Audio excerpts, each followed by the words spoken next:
ঘরে বানানো খাবারের চেয়ে মজার কিছুই হয় না। আর তাই জন্য আজকে হাতেই বানিয়ে ফেললাম একটা চকলেট গানাশ কেক। দেখতে কতটা সুন্দর হয়েছে সেটা আমি বলতে পারবো না, আপনারা কিন্তু আমাকে অবশ্যই জানিয়ে যাবেন। ভীষণ মজার এই কেকটা, খেতে অসাধারণ হয়েছিল। চলুন তবে শুরু করা যায়। তার জন্য প্রথমে আমি এখানে একটা চকলেট কেক বানিয়ে নিব, আর তার জন্য আমি এখানে একটা ব্লেন্ডার জারে নিয়ে নিচ্ছি 2টি ডিম। আমি সবসময়ই বা বেশিরভাগ সময়ই ব্লেন্ডার জারই কেকগুলো বানিয়ে থাকি, কারণ এটাই আমার ইজি মনে হয়। এবারে দিয়ে দিলাম 1 কাপ পরিমাণ চিনি এবং 1/2 কাপ পরিমাণ সয়াবিন তেল। এবারে এটাকে ভালোভাবে ব্লেন্ড করে নিতে হবে। যখন দেখবেন এরকম কনসিস্টেন্সি চলে এসেছে তখন বুঝবেন হয়ে গিয়েছে। আর এই কনসিস্টেন্সিটা আসতে 2 থেকে 2.5 মিনিট সময় লাগে।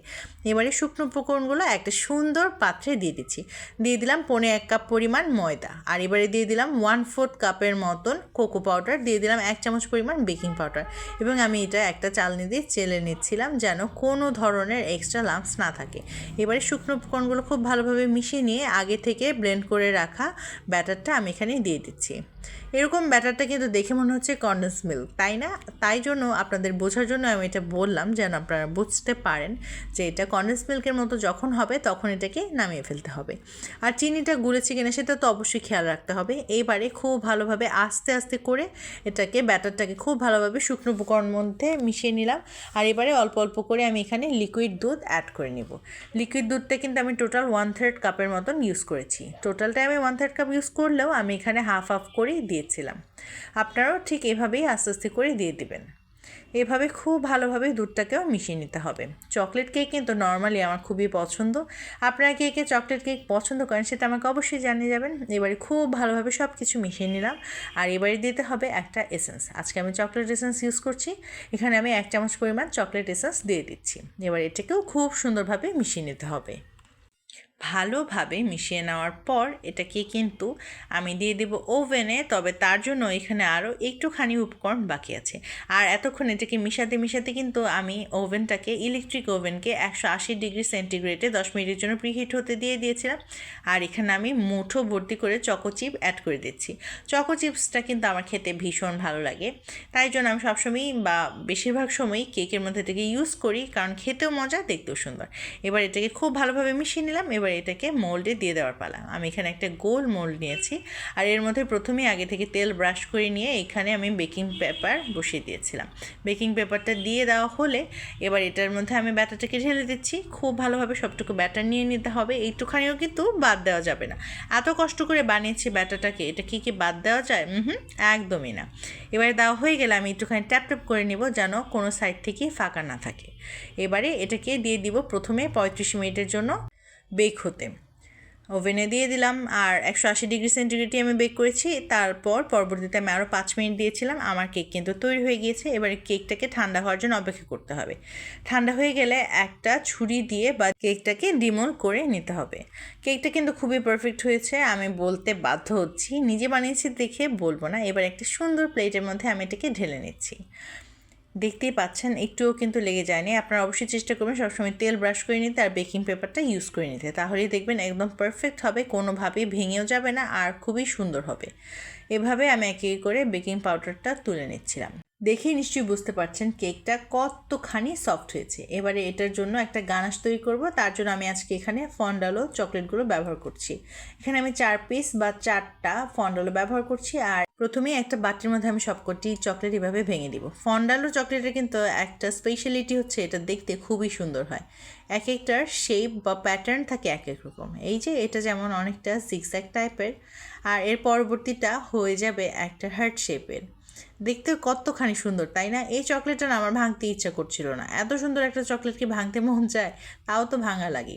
সবশেষে দিয়ে দিচ্ছি একটা ডেইরি মিল্ক। এই ডেইরি মিল্কটা আমার ফ্রিজেই ছিল, তাই জন্য আমি ভাবলাম এটাও দিয়ে দিই। আর ভাগ্যজনকভাবে এটার মধ্যেও অনেকগুলো হার্ট শেপ ছিল। এতগুলো হার্ট ভাঙতে খুবই কষ্ট হচ্ছিল। Jokes apart.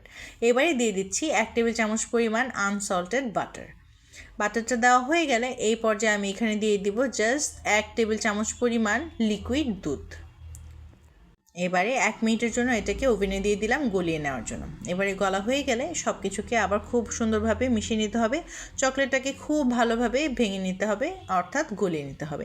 এবারে যখন খুব ভালোভাবে এভাবে গলানো হয়ে যাবে তখন আমি আরেকটা ইনগ্রেডিয়েন্ট অ্যাড করে দেবো, আর সেটা হলো কোকো পাউডার। কোকো পাউডারটা এখানে অ্যাড করে দিব। এখানে প্রায় অ্যাড করলাম 1 টেবিল চামচ পরিমাণ কোকো পাউডার। এইবারে এটাকে খুব ভালোভাবে মিশিয়ে নিতে হবে।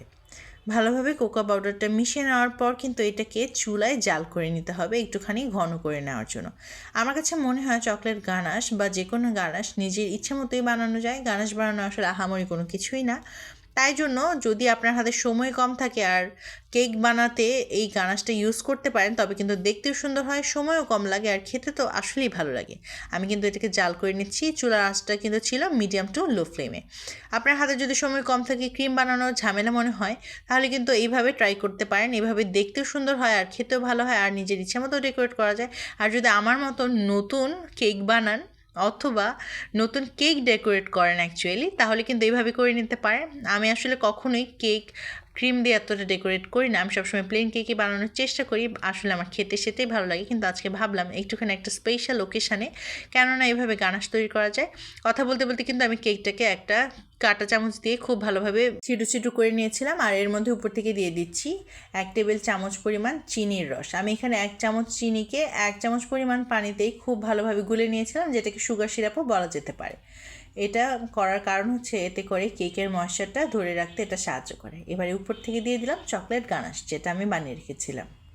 এবারে স্প্যাচুলার সাহায্যে আস্তে আস্তে করে স্প্রেড করে দিতে হবে নিজের ইচ্ছা মতো। যে কোনো শেপ বা যে কোনো ধরনের ডিজাইনই কিন্তু করতে পারেন। আমার কাছে মনে হয়েছে আমি খুবই সিম্পল এটাকে রাখবো, তাই জন্য প্রথমে উপরে দিয়ে আমার কাছে মনে হয়েছে সাইড থেকে একটুখানি বের করেই দিতে হবে। কী করা যায় ভাবতে ভাবতেই আমার কাছে মনে হলো এইভাবে যদি আমি একটু একটু করে ছড়িয়ে দিই তাহলে এই সাইড থেকেও একটা সুন্দর ডিজাইন তৈরি হয়ে যাবে। বুদ্ধিটা কেমন হলো বলুন দেখি। আপনাদের যদি ভালো লাগে সেটা কিন্তু অবশ্যই জানাবেন। আর আপনাদের কাছে যদি আমার জন্য আরও কিছু টিপস থাকে সেটাও অবশ্যই দেবেন, আমি খুবই খুশি হব।